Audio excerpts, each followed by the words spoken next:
Buenas tardes, hermanos. El Señor les bendiga. Pues estamos una vez más en este estudio del libro de los Hechos. Le damos gracias al Señor que ya estamos finalizando este año y esperamos en Dios también ya el próximo año terminar este estudio del libro de los Hechos, que como lo hemos comentado, hermanos, aunque no es un estudio exhaustivo, creemos que al ir revisando versículo por versículo hemos encontrado detalles que quizás en otro tiempo y en otro momento los hemos pasado por alto, desapercibidos, y aún ahora que el Señor nos ha permitido estar estudiando junto con las cartas paulinas, hemos podido entender, hilar un poco más la historia que el Señor ha permitido narrar a través de Lucas. Y con ello también creemos, hermano, que todo este estudio del libro de los Hechos el día de hoy no nos es ajeno, y que de alguna manera podemos encontrar que la plenitud de la palabra, la plenitud del propósito del Señor es en nuestras vidas y en nuestro corazón.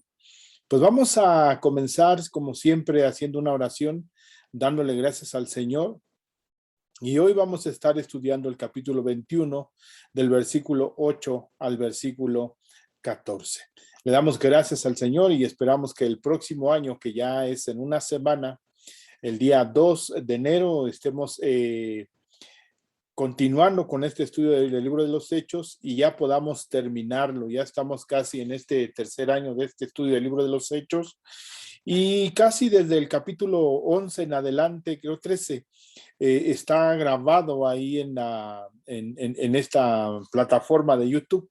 Se hicieron 4 capítulos de resumen de los primeros, no me acuerdo si son 10 o 11 capítulos que estuvimos estudiándolos en la iglesia y por causa de la pandemia no pudimos continuar con este estudio por las tardes. Se grabó un resumen en 4 semanas que creemos no es de forma completa como lo estuvimos estudiando en la congregación. En la congregación ya llevamos casi 8 o 9 meses estudiando este libro de los Hechos y decidimos retomarlo a través de este medio de internet, de esta plataforma, y ahí quedó un resumen en las primeras 4 semanas de lo que se había estado estudiando en el libro de los Hechos. Pues ya vamos avanzando, hermanos, casi terminando. Y a partir de este capítulo 21 vamos a ver cómo cambia un poquito la narrativa de este texto. Cambia un poquito también el propósito y el entendimiento con el cual estaba compartiendo el apóstol Pablo, y nos lleva a una claridad en cuanto a los propósitos que el Señor está obrando en la vida del apóstol Pablo. Pues hagamos una oración, hermanos, al Señor en esta tarde y pidámosle que sea con nosotros. Señor, te damos gracias, Cristo Jesús, en esta tarde. Y te pedimos, Señor eterno, que seas tú ministrando nuestros pensamientos y nuestro corazón, Señor, guiando nuestras vidas. Dios, gracias porque nos has permitido la vida, el entendimiento y la claridad de nuestros corazones, Señor, para seguir adelante. Te pedimos, Señor, que todo esto que hemos estudiado, Señor, no sea algo lejano ni ajeno a nuestro corazón, Señor, sino que tu palabra, Señor, venga a ser fuente de vida y entendimiento, Señor, en esta comunión que podemos tener contigo, Espíritu Santo, guiando nuestros corazones y nuestros pensamientos. Te lo pedimos, Señor, en tu santo nombre, que obres en nuestras vidas, que guíes nuestra alma, Señor, y nuestro ser, y que, Señor, podamos avanzar plenamente en la comprensión de la Escritura. Te damos gracias en el nombre de Cristo Jesús. Amén, Dios, y amén. Amén.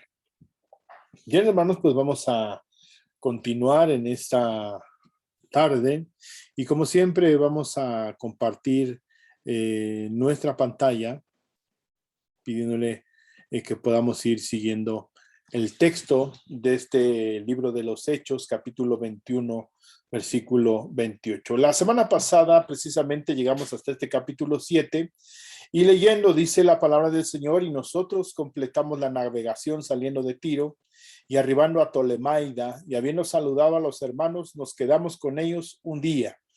Al otro día, saliendo, aquí ya no hay una aclaración si de alguna manera Pablo continúa el viaje en barco o lo hace por tierra, por la costa, que de alguna manera el puerto, hay un puerto cerca de Cesarea, donde llega, y es la narrativa que estamos siguiendo. No dice ni afirma Lucas si lo hizo por tierra o lo hizo por barco, y creemos que no es un detalle que sea relevante, porque Lucas en esta narrativa que está haciendo tampoco lo considera de cierta manera que pueda ser algo que pueda aportarnos más allá de eso. Pero sin en cambio hay otros detalles que pudieran ayudarnos un poquito a entender más al lugar que está llegando. Dice, al otro día saliendo Pablo y los que con él estábamos, o sea, nuevamente se conserva el grupo que estaba acompañando al apóstol Pablo, que de menos era Lucas, Trófimo, Tíquico, Timoteo y Sopater. Puede haber la duda en que hubiera ido Gayo II y Aristarco, que lo estaban acompañando en esa misión y en esa labor de llevar esa ofrenda que se había recogido ya durante algún tiempo. Se había estado determinando recoger esas ofrendas en la región de Macedonia y en la región de Acaya. Estamos hablando de la iglesia de Corinto, la iglesia de Filipos, la iglesia de Tesalónica, y que de alguna manera habían aportado para esta causa, y que Pablo le pide a los romanos. Debemos de recordar que Pablo, estando en Corinto en ese segundo viaje misionero, es cuando escribe a los hermanos de Roma y él les pide que su deseo es estar ahí con ellos, pero también manifiesta la labor importante que tiene que hacer de llevar esta ofrenda hacia Jerusalén, y les pide a ellos que oren para que puedan ser bien recibidos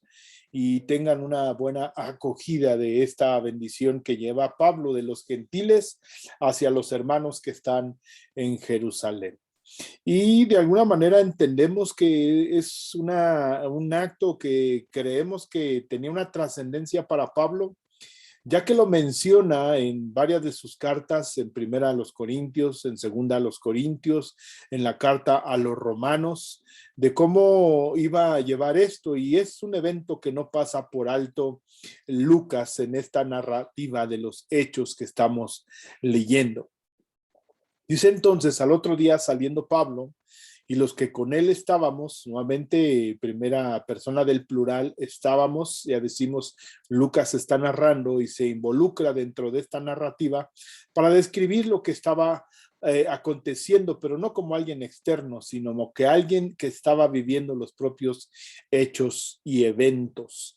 Y los que con él estábamos fuimos a Cesarea, y entrando en casa de Felipe, aquí es muy interesante, el evangelista. Felipe, que aquí lo aclara el propio texto, que era uno de los 7. ¿Dónde lo encontramos a Felipe? Debemos recordar en Hechos capítulo 6, y hay una descripción de cuando se escogió esos 7 diáconos, por eso se menciona uno de los 7, y es muy interesante, hermanos, y lo hemos llegado a compartir, que pudiera parecer que esta primera elección que se hace en el libro de los Hechos, en el capítulo 6, hablando de los requisitos de los diáconos, parece que se hizo de una manera específica y especial, de la misma manera que creemos que se hizo con los 12 apóstoles, porque leemos en el capítulo 1 cómo reunidos Pedro se levanta y comenta que era necesario que se cubriera el lugar de aquel que había caído, que había fallado, que se había equivocado, que era Judas, y que era que alguien viniera a sustituir para dar una continuidad al oficio que el Señor había establecido. Y como un acto en el sentido de que no todo el tiempo iba a haber una sucesión de 12 apóstoles, como se ha manejado por la iglesia romana, ¿no? Diciendo que, bueno, es el apóstol fulano, vino a sustituirlo tal, como se ha hecho, así digámoslo claramente, que en el asunto del papado, donde cuando muere un papa viene a sucederlo a alguien más, sí, teniendo una autoridad de manera jerárquica y episcopal, en la cual solamente hay una autoridad suprema en la tierra. Pero creemos, hermanos, en el Señor, que así no está descrito en la palabra del Señor. Porque si fuera así, encontramos en Hechos capítulo 12, donde muere Santiago, el hermano de Juan. No hay nuevamente características, siendo un hecho relevante, Lucas mencionando el evento de que muere, no hay alguien que llegue a suplirlo para que cubra el puesto o lugar que él tenía. Entonces, sabemos que se estableció el Señor 12 apóstoles a los cuales él llamó, y ahí menciona características que debían cumplir aquel que vendría a suplir el lugar de Judas, y que fue Matías. Y en Hechos capítulo 6 podemos encontrar la designación de los diáconos, a diferencia de lo que podemos encontrar en Primera de Timoteo capítulo 3, donde hay una elección también de aquel que aspira a un diaconado. ¿Cuáles son los requisitos que debe de tener? ¿Cuáles son los requisitos que debe de llenar para esa aspiración legítima que pueda tener, y que la propia iglesia, poniéndolo a prueba, pueda reconocer que cumple con cierto perfil para ejercer un ministerio dentro de la iglesia? Pero aquí encontramos algo distintivo, uno de los 7. Entonces es aquellos que se recuerdan, que quedaron, de los que podemos decir dejaron más huella y que están mencionados. Por ejemplo, Esteban se dedica a todo un capítulo, el capítulo 7 del libro de los Hechos, a dar un mensaje en el templo. Después es sacado del templo y es muerto. Uno de los primeros mártires de la iglesia naciente es Esteban, y que Pablo de alguna manera participó dando el consentimiento de que fuera muerto, lapidado. Y otro es Felipe, que podemos encontrarlo primeramente mencionado en Hechos capítulo 6, después lo encontramos en Hechos capítulo 8, y es precisamente ahí en Hechos capítulo 8 donde podemos encontrar que este Felipe, Hechos capítulo 8, dice: entonces Felipe descendió a la ciudad de Samaria y les predicaba a Cristo. Por eso es que es el evangelista. Descendieron a la ciudad de Samaria, les predicaba a Cristo y la gente unánime escuchaba. Aquí encontramos que entonces predicaba a Cristo. Por eso es que se le menciona y se le reconoce en el texto que estamos leyendo como Felipe el evangelista. Y aquí habla cómo es llevado por el Señor y llevado por el Espíritu. Dice aquí, versículo 26. Un ángel del Señor habló a Felipe diciendo: levántate y ve hacia el sur por el camino que desciende de Jerusalén a Gaza, el cual es desierto. Entonces él se levantó y fue. Sucedió que un etíope eunuco, funcionario de Candace, reina de los etíopes, el cual estaba sobre todos sus tesoros y había venido a Jerusalén para adorar, volvía sentado en su carro y leyendo al profeta Isaías, y el Espíritu dijo a Felipe: acércate y júntate a ese carro. Entonces vemos, hermanos, a un Felipe que tenía una comunión con el Espíritu. Era guiado, era dirigido, encaminado a predicar el Evangelio, pero siempre con el respaldo del Espíritu Santo. Aquí vemos a un Felipe de alguna manera manifestando en estos actos, hermanos, en actos soberanos del Señor, motivado por el Espíritu, diciéndole: acércate y júntate a ese carro. Acudiendo Felipe, le oyó que leía el profeta Isaías. No vamos a estudiar el texto, pues simplemente vamos a encontrar algunos detalles. Versículo 34, respondió el eunuco, dijo a Felipe: te ruego que me digas de quién dice el profeta esto, de sí mismo o de algún otro. Entonces Felipe, abriendo su boca y comenzando desde esta escritura de Isaías, le anunció el evangelio de Jesús. Nuevamente encontramos un evangelista, el cual mencionaba el evangelio del Señor Jesucristo y llevaba al cumplimiento no solamente compartir, sino también bautizaba. Lo leíamos en el capítulo 8, que también compartía el evangelio y bautizaba. y yendo por el camino, versículo 36, llegaron a cierta agua y dijo el eunuco, aquí hay agua, ¿quién impide que yo sea bautizado? Y Felipe dijo, si crees de todo corazón, bien puedes. Y respondiendo dijo, creo que Jesucristo, el Hijo de Dios, aquí es una manifestación de que crees, ya lo hemos estado mencionando, cuando alguien desciende a las aguas, es manifestar y preguntar en qué ha creído, en qué está depositada su fe, en qué verdaderamente está sustentado, que quiere ser parte de la iglesia y del cuerpo de Cristo Jesús, que Él desea que se haga presente, manifiesta y evidente la salvación del Señor en su vida y declarando ante el mundo visible e invisible que decide seguir al Señor Jesucristo, que Él cree en su muerte y su resurrección, y que en todo decide ser sepultado y ser levantado a novedad de vida, como está descrito en Romanos capítulo 6, donde se habla qué es el bautismo, cómo participamos de él, cómo participamos en Cristo en su muerte, y de la misma manera participamos en su vida y en su resurrección manifiesta en nosotros. Y esto es lo que hace Felipe. Dice, si crees de todo corazón y bien puedes. Y respondiendo dijo, creo que Jesucristo es el Hijo de Dios, y mandó parar el carro y descendieron ambos al agua, Felipe y el eunuco, y le bautizó.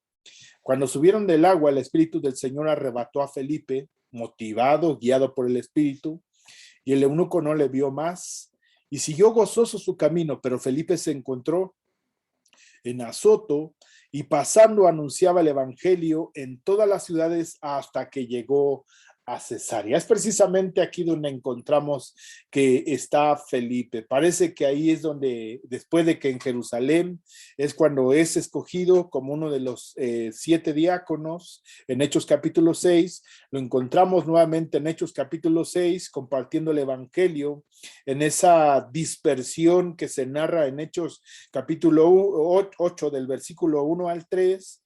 Dentro de los que ellos quizás salen expulsados en esa persecución, va también Felipe, y que bien se había ganado el mote del evangelista.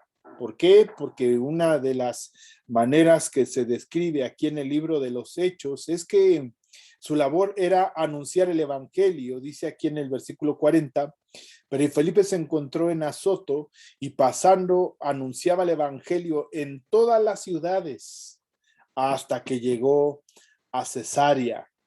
Y parece que ahí fue donde se estableció, porque en el texto que estamos estudiando, ahí ya lo encontramos de una manera diferente. 21, versículo 8. Ya lo encontramos con familia, ya lo encontramos con casa, y en este lugar encontramos a Felipe el evangelista, que era uno de los 7. Posamos con él, dice, llegando a su casa, él tenía una casa. Entonces él ya se había establecido en este lugar, ¿no? Vemos ahí que Cesarea, se habla de la conversión de Cornelio, en Hechos capítulo 11, versículo 14, muy cerca se estableció Felipe en esta ciudad, dando impulso, ya que era un evangelista, ¿no? Como lo describe el texto, Lucas reconoce una labor, una función, un ministerio que estaba desarrollando, y que lo vuelve a recordar y a mencionar como uno de los 7. Otra característica que menciona es que tenía 4 hijas doncellas que profetizaban. Ahora, Pablo, encontramos que esta ciudad ya había estado en otro tiempo, lo encontramos en Hechos capítulo 9, versículo 30, después de la conversión de Pablo, que de alguna manera de Jerusalén querían matarlo, lo estaban persiguiendo porque algunos tenían miedo, lo vemos aquí, y estaba con ellos en Jerusalén, dice versículo 27. Entonces Bernabé, tomándole, lo trajo a los apóstoles. Bernabé llevó a Pablo y les contó cómo Saulo había visto en el camino al Señor, el cual le había hablado, y como en Damasco había hablado valerosamente en el nombre de Jesús, y estaba con ellos en Jerusalén, y entraba y salía, y hablaba denodadamente en el nombre del Señor, y disputaba con los griegos, pero estos procuraban matarle. Cuando supieron esto, los hermanos lo llevaron hasta Cesarea, Ahí ya era su primer contacto con esta región y le enviaron a Tarso. De ahí parece que vive recluido en crecimiento, en siendo instruido, siendo fortalecido en el Señor, en la Escritura. En la Escritura hablando del Antiguo Testamento, porque dice que era fariseo de fariseos, pero viendo el cumplimiento de esa Escritura en los eventos que se estaban aconteciendo en la muerte, sepultura, resurrección de Cristo, lo que había acontecido hasta Hechos capítulo 8, donde vemos que él consiente la muerte de Esteban y cómo el Señor le muestra el propósito del Evangelio. Dice, entonces lo llevaron hasta Cesarea y le enviaron a Tarso. Entonces de ahí pudiera parecer que lo embarcaron para que pudiera llegar, porque de ahí el camino por tierra es mucho más largo que enviándolo en barco. No podemos ser determinantes cuál fue la manera en que llegó. Entonces las iglesias tenían paz por toda Judea, Galilea y Samaria y eran edificadas andando en el temor del Señor y se acrecentaban fortalecidas por el Espíritu Santo. Vemos de alguna manera el neuma, la manifestación plena del Espíritu Santo en esta narrativa del libro de los Hechos. Otro texto donde encontramos que Pablo ya había llegado a este lugar, Hechos capítulo 18, versículo 22. Pablo regresa a Antioquía y comienza su tercer viaje misionero. Aquí donde parece que empieza. Habiendo arribado a Cesarea, subió para saludar a la iglesia y luego descendió a Antioquía y después de estar allí algún tiempo salió recorriendo por orden la región de Galacia y de Frigia, confirmando a todos los discípulos. Entonces aquí vemos, hermanos, que Felipe ya había hecho una labor prolífica en este lugar de Cesarea, ya había estado compartiendo el evangelio.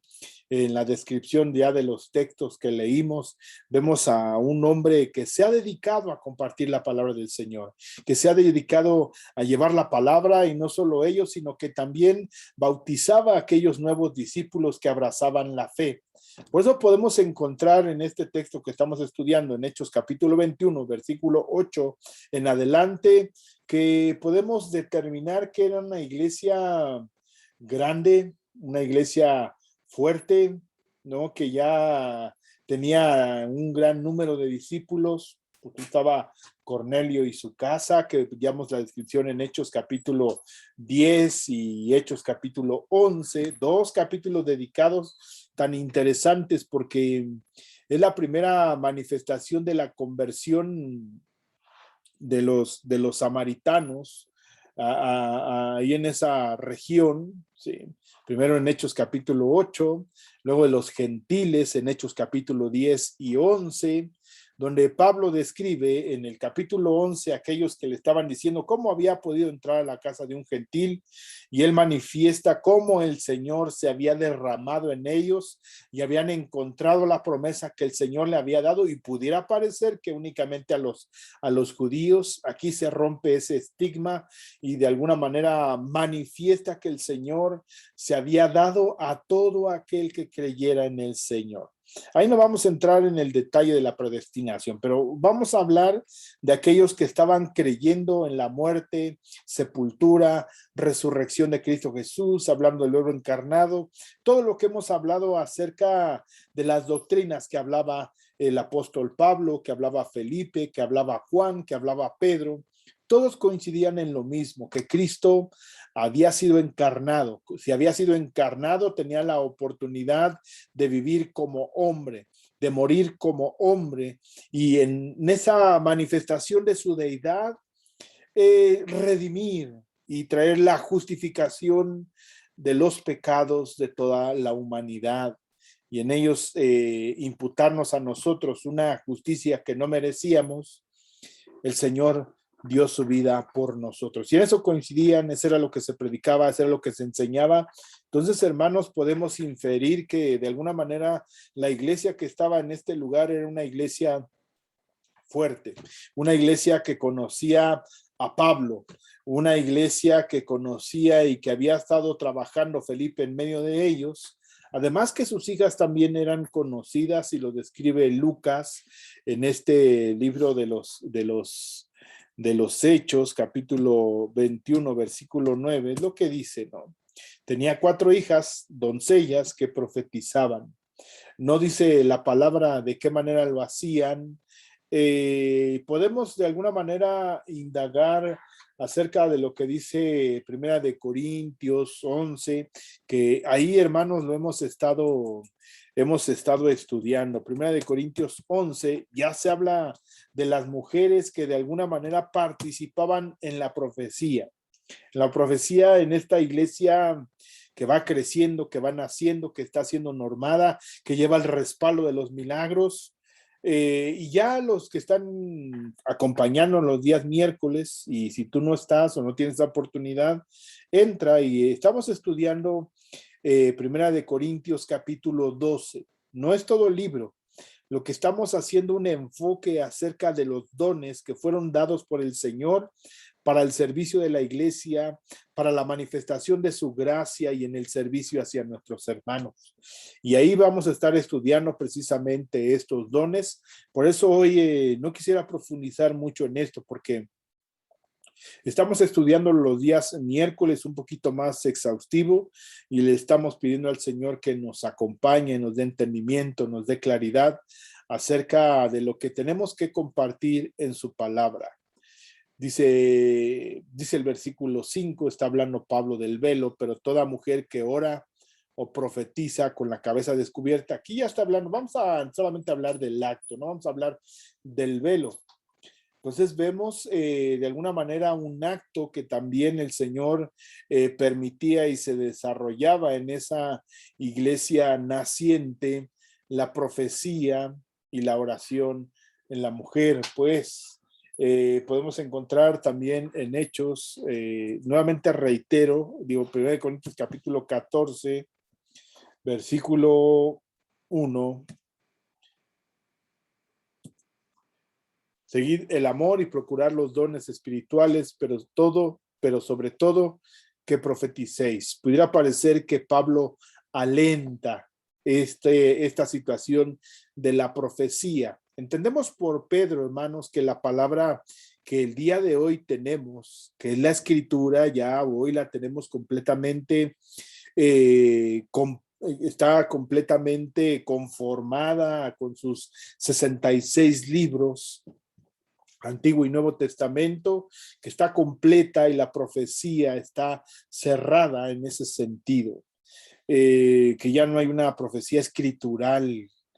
Entonces, todo lo que se habla tiene que coincidir con aquello que el Señor ha permitido, porque dice Pedro que no hay nada más seguro que la propia escritura. Dice ahí en el versículo 39, vamos al versículo 39, aquí alenta, estamos leyendo, seguid el amor y procurar los dones espirituales, pero sobre todo que profeticéis. Versículo 39, así que hermanos, procurad profetizar y no impidáis al hablar en lenguas. Ahí vamos a estar hablando de estos dos dones, pero hágase todo decentemente y con orden. Entonces encontramos una referencia en la narrativa del libro de los Hechos, en el capítulo 21, donde hay un grupo de mujeres, las hijas de Felipe, que profetizaban, ¿no? No abunda más de qué manera ni cómo, si lo hacían dentro de la iglesia, cómo lo hacían, si hablar de este sentido en el profetizar se habla de una interpretación de la escritura, pero ya lo vamos a estar estudiando, hermanos, los días miércoles. Estamos hablando de los dones, porque es algo que en el Señor, hermanos, se necesita dedicarle tiempo, dedicarle oración para poder tener una clara comprensión de la escritura y no ser movidos, hermanos, por doctrinas que a veces se han establecido como ciertas por la corriente más en Latinoamérica, en ese sentido pentecostal o en ese sentido carismático acerca de los dones.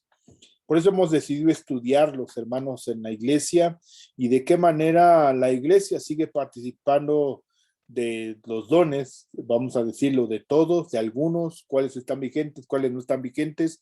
Eso lo estamos estudiando los días miércoles y te invitamos a que puedas participar de este estudio. Entonces encontramos aquí a Felipe el evangelista que se había trabajado en desarrollar y aparece en escena alguien que ya se había narrado anteriormente, que era Agabo, y permaneciendo nosotros allí algunos días, nuevamente primera persona del plural, permaneciendo nosotros, está Lucas incluido, y ya decíamos Trófimo, Tíquico, Timoteo, Sopater, Gallo, Segundo, Aristarco, que se puede pensar que sí lo acompañaban porque llevaban, debemos de recordar, una fuerte cantidad de dinero que llevaban a Jerusalén.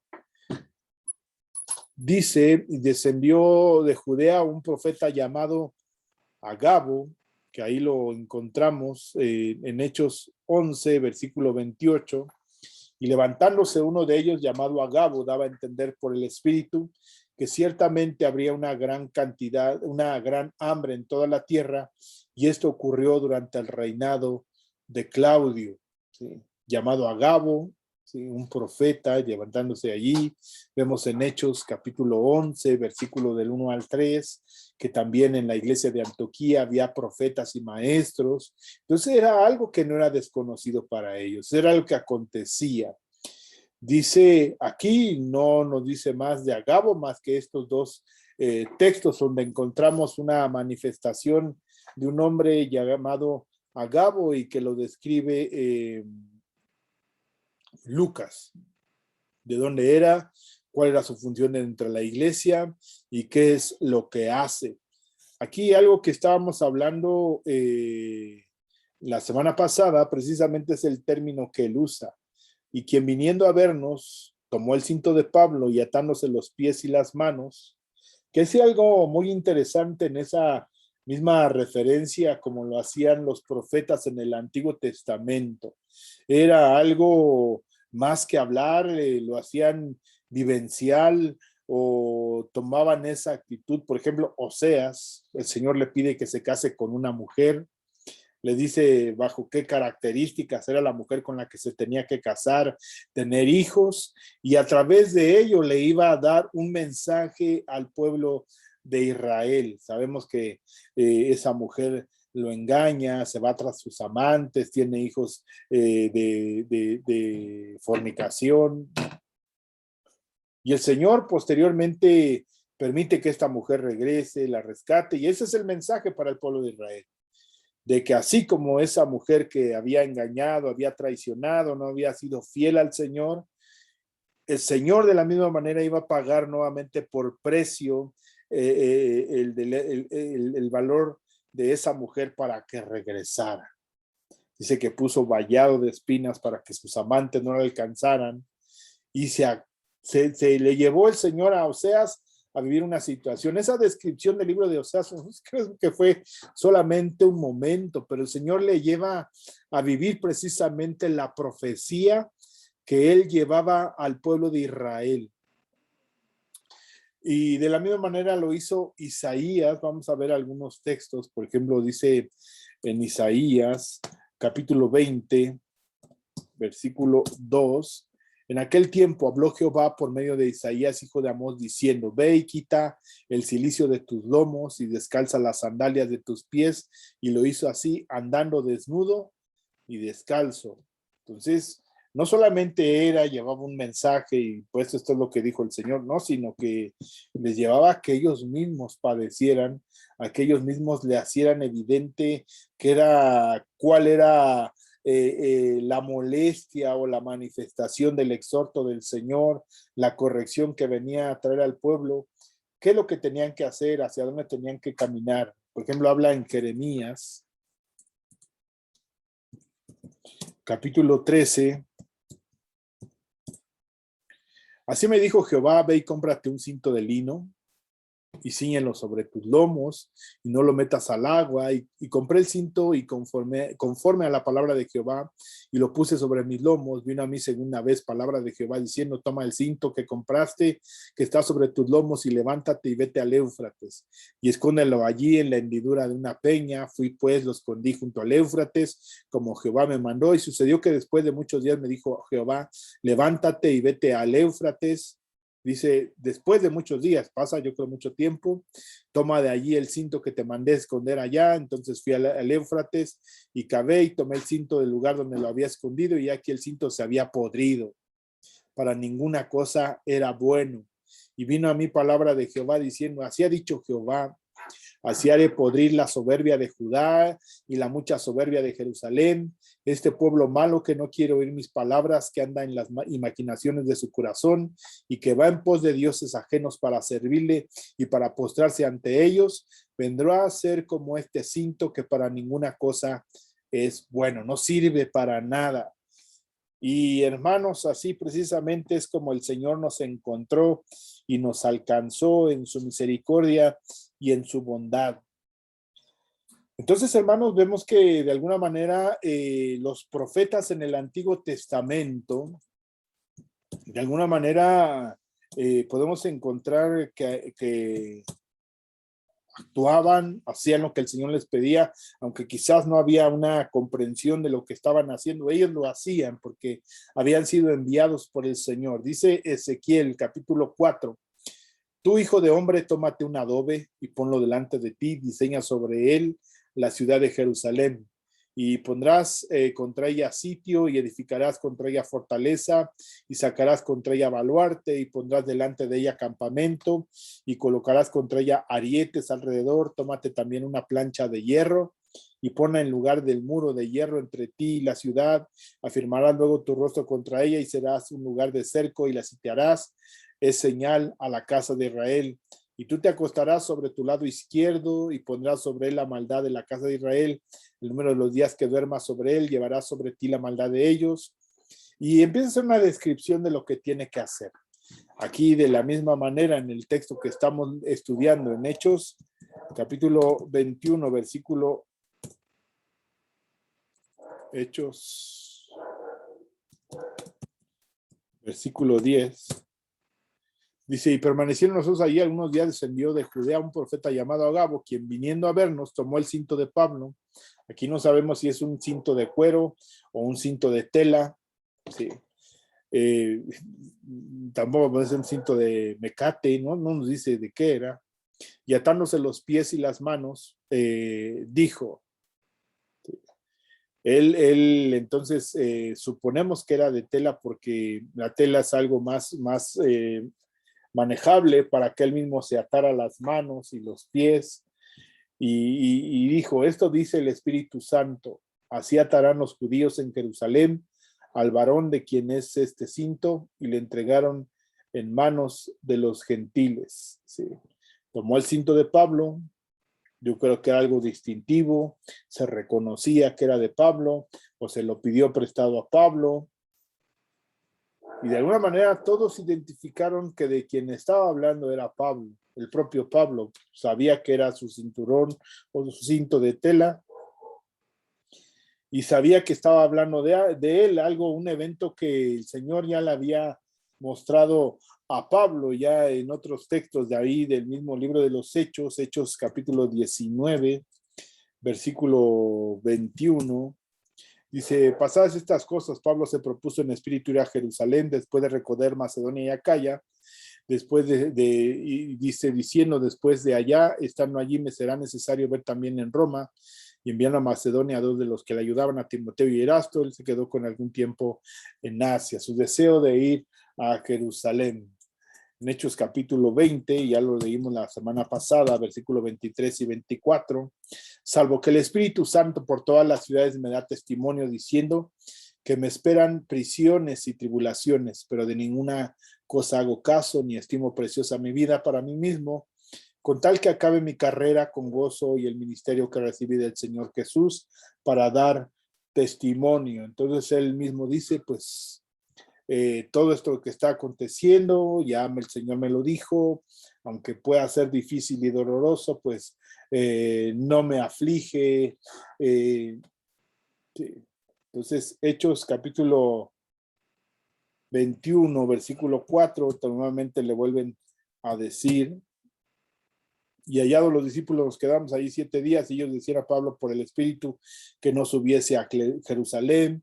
Cumplidos aquellos días salimos a acompañarnos todos con sus mujeres e hijos hasta fuera de la ciudad, y puestos de rodillas en la playa oramos, y abrazándonos los unos a los otros subimos al barco, y ellos se volvieron a su casa. Puestos de rodillas oramos, ¿verdad? Nuevamente orando. ¿Para qué? Para que se pueda cumplir el propósito del Señor, fuera fortalecido Pablo. ¿Sí? Entonces, por el Espíritu es llevado allá. Entonces, Pablo de alguna manera ya había sufrido. Por ejemplo, en Hechos capítulo 19, vemos que de alguna manera cuando está en Éfeso, cuando se hace esa dificultad ahí en el teatro del pueblo, donde se reunía la gran muchedumbre, Hechos capítulo 19, versículo 30, que ya lo estudiamos este texto, y queriendo Pablo salir al pueblo, los discípulos no lo dejaron. También algunas de las autoridades de Asia, que eran sus amigos, le enviaron un recado rogándole que no se presentase en el teatro. Y vemos que impidieron que él llegara ahí para que no fuera maltratado, golpeado. Pablo de alguna manera pudo contenerse, fue detenido para que no sufriera. Pero aquí el caso era distinto. Aquí Pablo de alguna manera tenía esa seguridad de que iba con un propósito, ¿no? Iba con una claridad en su corazón y estaba dispuesto. Hechos capítulo 20, versículo 22. Ligado yo en espíritu voy a Jerusalén sin saber lo que allá me ha de acontecer, salvo que el Espíritu Santo por toda la ciudad me da testimonio diciendo que me esperan prisiones y tribulaciones. Pero de ninguna cosa hago caso, ni estimo preciosa mi vida para mí mismo, con tal que acabe mi carrera con gozo, con tal de que acabe mi carrera con gozo y el ministerio que recibí del Señor Jesús para dar testimonio del Evangelio de gracia. Nada estimo preciosa mi vida. Estaba dispuesto a qué? A morir. Estaba dispuesto a padecer. Lo mismo les dice aquí a los hermanos en el versículo 15 de Hechos capítulo 21.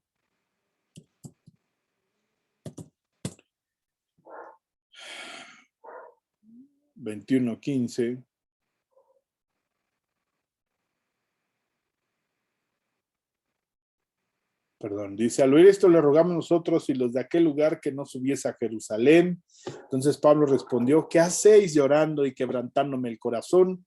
Porque yo estoy dispuesto no solo a ser atado, más aún a morir en Jerusalén por el nombre del Señor Jesús. Como no le pudimos persuadir, desistimos diciéndose: hágase la voluntad del Señor. Entonces Pablo tenía en claro, por ejemplo, él ya había escrito, cuando estamos en este momento, en 2 Corintios, capítulo 11, versículo 23, muchas de las cuestiones que le habían acontecido. ¿Son ministros de Cristo? Como si estuviera loco, hablo. Yo más en trabajos, más abundante, en zonas sin número, en cárceles más, en peligros de muerte muchas veces. De los judíos 5 veces he recibido 40 azotes menos uno. 3 veces he sido azotado con varas, 1 vez apedreado, 3 veces he padecido un naufragio, 1 noche y 1 día he estado como un náufrago en el alta mar, en caminos muchas veces, en peligros de ríos, peligros de ladrones, peligros de los de mi nación, peligros de los gentiles, peligros de la ciudad, peligros en el desierto, peligros en el mar, peligros entre falsos hermanos, en trabajo y fatiga, en muchos desvelos, en hambre y sed, en muchos ayunos, en frío, en desnudez, además de otras cosas, lo que sobre mí se agolpa cada día, la preocupación por todas las iglesias. Quien enferma y yo no enfermo, a quien se le hace tropezar y yo no me indigno. Siendo necesario gloriarme, me gloriaré en lo que es de mi debilidad.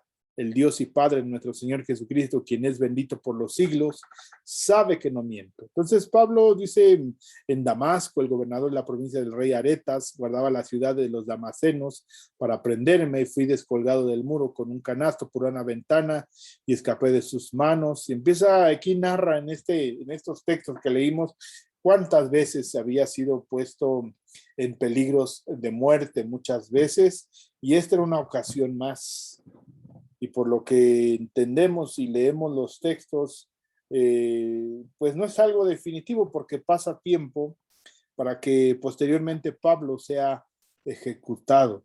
Pablo de alguna manera se ha llevado preso, esté siendo juzgado y se ha llevado, como lo encontramos en Hechos capítulo 28, en Roma, gozando de ciertas libertades, compartiendo a los hermanos, compartiendo a los judíos, algunos llegaban a visitarle, y sigue quizás en esa libertad de compartir el evangelio, pero no en esa plenitud de salir del lugar cuando él quisiera. Lo que se describe es que posteriormente salió de ese lugar, y encontramos ahí la descripción de la primera y segunda carta de Timoteo y de Tito, que se escribieron quizás en esa segunda salida y segundo encierro. Y en el primer encierro, las cartas que escribió a los efesios, a los colosenses, a los filipenses y a Filemón, estando él en prisión, escribe esas cartas. Entonces Pablo estaba dispuesto a morir por el evangelio, estaba dispuesto a padecer. Y Pablo, en esta declaración que vemos en Hechos capítulo 21, versículo 11. Vamos al 11.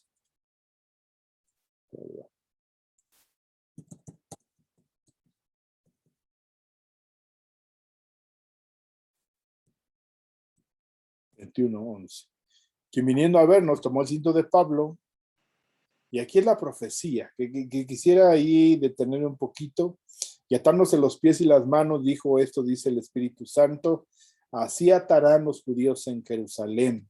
Ya lo comentamos ahora que estemos estudiando el día miércoles, de cómo hay un incumplimiento, quizás en la manera, más no el acto, de que describe a Agabo cómo es que va a ser atado, con qué iba a ser atado, quién lo iba a atar.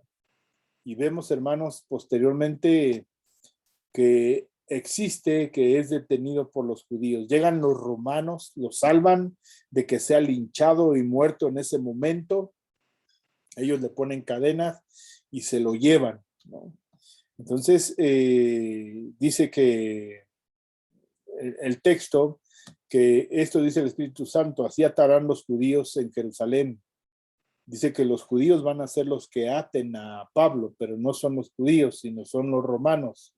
El varón a quien este cinto y lo entregarán en manos de los gentiles. Los gentiles, hermanos, a la manera del mismo Señor Jesucristo, fue tomado por los judíos y entregado a los gentiles, que eran aquellos que gobernaban y tenían autoridad y podían determinar si alguien era ejecutado o no era ejecutado.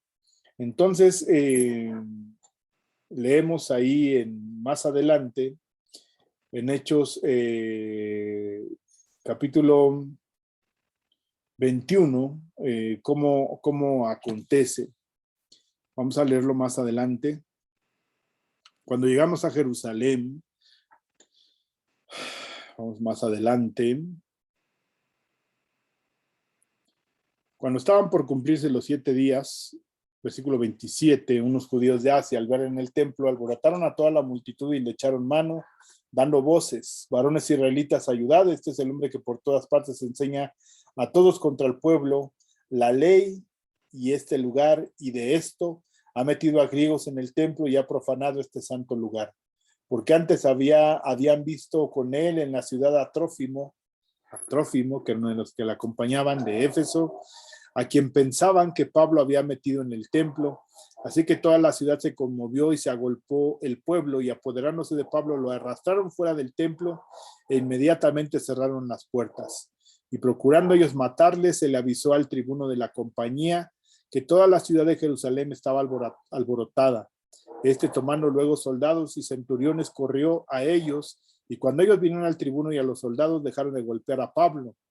Entonces, llegando el tribuno, le prendió y le mandó atar con 2 cadenas, y le preguntó quién era y qué había hecho. Entonces, sí lo ataron con cadenas, sí. Está el cumplimiento del acto y del hecho, que iba a padecer, que iba a sufrir, que iba a ser atado, que iba a ser tomado preso, quién lo iban a tener los gentiles. Hay un cumplimiento, pues, de lo que acontece.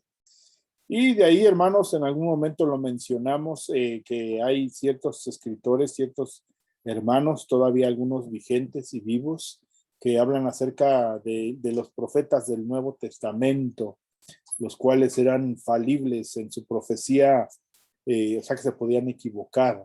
Y usan precisamente estos textos para decir que lo que hizo Agabo no tuvo cumplimiento de una manera puntual. Cada situación que describió no se cumplió como tal. Bueno, por eso lo vamos a estar hablando también los días miércoles en el cumplimiento de los actos proféticos y de profecía, y ver si de alguna manera encontramos a través de la palabra del Señor si siguen o no siguen vigentes estas situaciones. Pero en la descripción de esta profecía, regresando al texto, entonces lo que está haciendo Agabo es una prevención. La actitud de los hermanos al oír esto, le rogamos nosotros y los de aquel lugar que no subiese a Jerusalén. Entonces Pablo respondió: ¿qué hacéis llorando y quebrantándome el corazón? Pablo, de alguna manera, no es que fuera un hombre que no llorara, sino era un hombre que además lo podía hacer en otros momentos. Por ejemplo, leemos en Hechos capítulo 20, versículo 19. Dice: sirviendo al Señor con toda humildad y con muchas lágrimas y pruebas que me han venido por las acechanzas de los judíos. Entonces era un hombre que podía expresar su dolor, su tristeza, su propia agonía. Ahora aquí ligado yo en espíritu voy a Jerusalén, saber lo que allá me ha de acontecer. Vemos entonces a un Pablo que sufría y padecía. Sí, versículo 31. Por tanto, velad, acordaos que por 3 años de noche y de día no he cesado de amonestar con lágrimas a cada uno. No. Quizás ellos con esas lágrimas, con esas actitudes de abrazarlo, de llorar, pensaban que podían conmover a Pablo para que desistiera de ir a Jerusalén y poderle de esta manera rescatarlo, o no permitir que sufriera, o no permitir que fuera maltratado, golpeado, muerto. Pero Pablo decía que no estimaba en nada valiosa su vida y que era necesario que él llegara allá porque su labor era cumplir con el propósito del Señor. Eso ya lo compartimos un poco la semana pasada, cuáles eran estos propósitos y por qué tenía que cumplirlos Pablo. Entonces, la última declaración que encontramos, Hechos capítulo 21, versículo. Entonces Pablo respondió: ¿qué hacéis llorando y quebrantándome el corazón? Porque yo estoy dispuesto no solo ser atado, como lo describió Agabo, mas aún morir en Jerusalén por el nombre del Señor Jesús. Y como no le pudimos persuadir, dice Lucas, involucrándose él también en persuadirlo, quizás él ya había escuchado también Pablo como estando con los hermanos ahí en Mileto, con los hermanos de Éfeso, los ancianos les declara que él estaba dispuesto a entregar su vida, que estaba dispuesto al sufrimiento, que estaba dispuesto a padecer. Pero aquí vemos una manifestación más entregada. Aquellos lo abrazaron, oraron juntos, lo despidieron, también conmovidos en su corazón, pero estos estaban igual de la misma manera conmovidos, llorando, y él es lo que dice: ¿qué hacéis llorando y quebrantando mi corazón? Entonces también les dolía el lamento de los hermanos, pero esto no lo hizo desistir.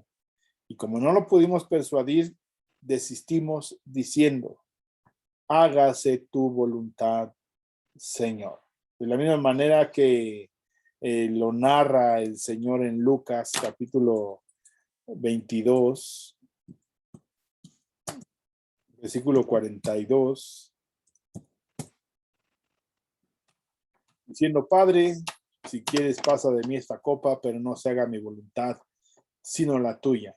¿Verdad? Dice aquí en la Biblia de las Américas: Padre, si es tu voluntad, parta de mí esta copa, pero no se haga mi voluntad, sino la tuya. Lo mismo que declara el Padre nuestro en Mateo capítulo 6, sea hecha tu voluntad, así en el cielo como en la tierra.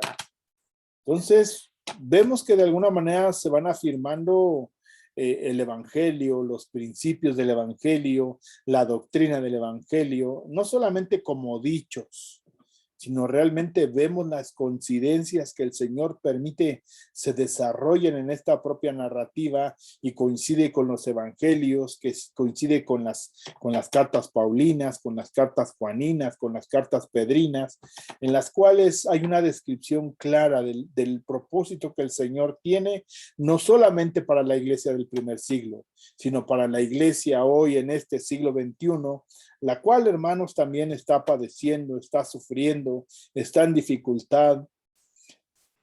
Creemos muchos por predicar el evangelio y algunos otros quizás metidos por nuestras propias necedades, en dificultades. Pero, hermanos, de verdad, que pidamos al Señor que se puedan cumplir sus propósitos en nuestra vida. Estoy regresando aquí.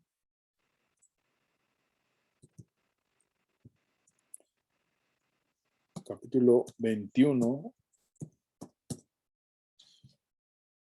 Dice: y como no le pudimos persuadir, desistimos diciéndose, hágase la voluntad del Señor. Después de esos días, hechos ya los preparativos, subimos a Jerusalén y vinieron también con nosotros de Cesarea algunos de los discípulos, trayendo consigo a uno llamado Mnasón de Chipre, discípulo antiguo, con quien nos hospedaríamos.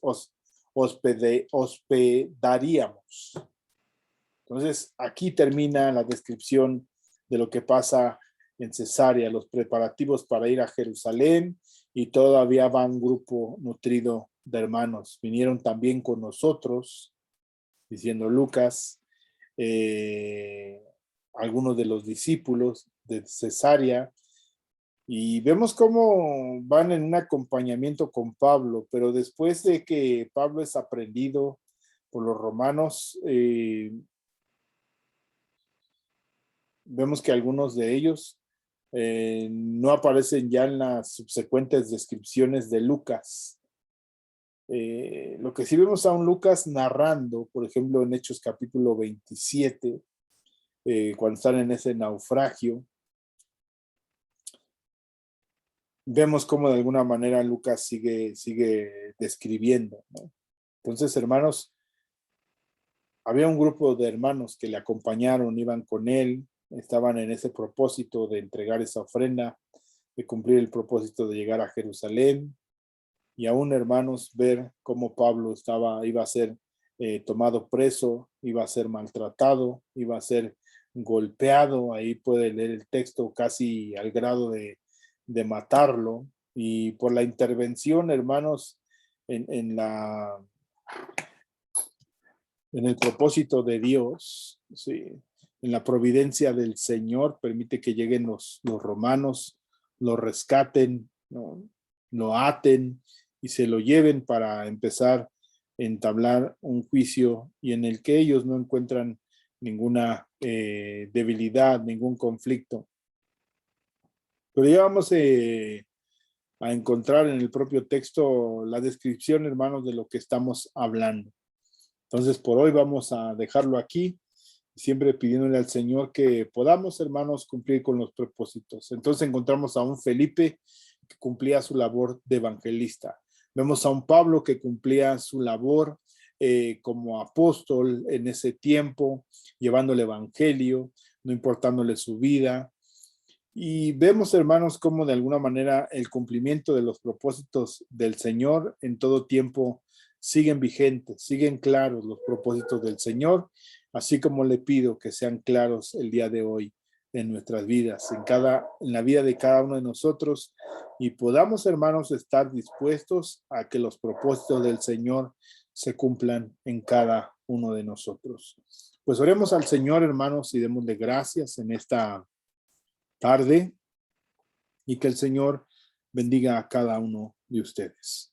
Señor Jesús, te damos gracias, Padre, te pedimos en esta tarde, Señor, que seas tú con cada uno de nosotros, dirijas nuestros pensamientos y nuestro corazón, Señor, y podamos comprender, Dios, tus propósitos, por difíciles que sean, por dolorosos, Señor, y podamos declarar, Señor, así de la misma manera como aquellos hermanos junto con Pablo, declaraban y decían, Señor, hágase tu voluntad y no la nuestra, Señor. De la misma manera te pedimos que tus propósitos tengan cumplimiento, Señor, en nuestras vidas, y caminemos, Dios, de una manera cierta, clara y sensata en nuestras vidas.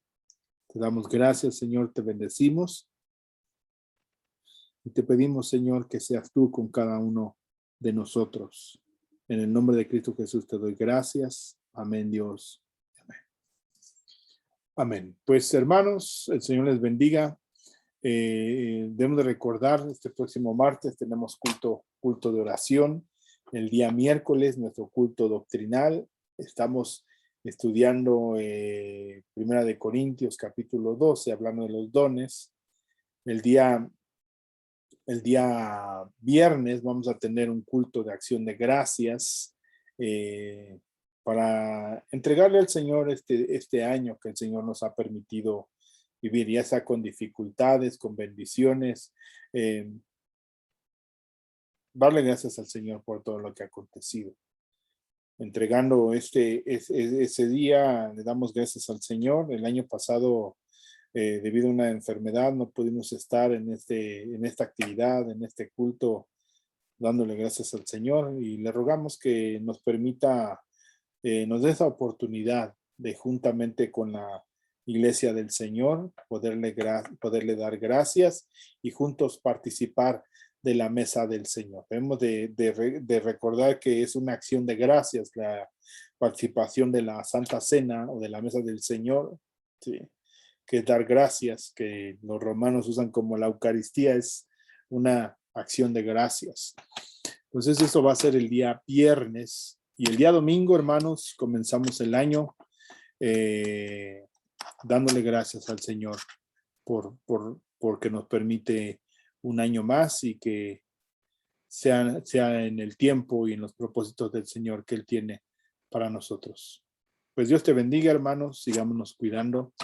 Vamos a recordar que el mundo está hecho un caos por esta nueva variante del coronavirus, que es la Omicron, y que parece que es más contagioso, y que se está generando una gran cadena de contagios. Cuidémonos, mantengamos la sana distancia, lavémonos las manos.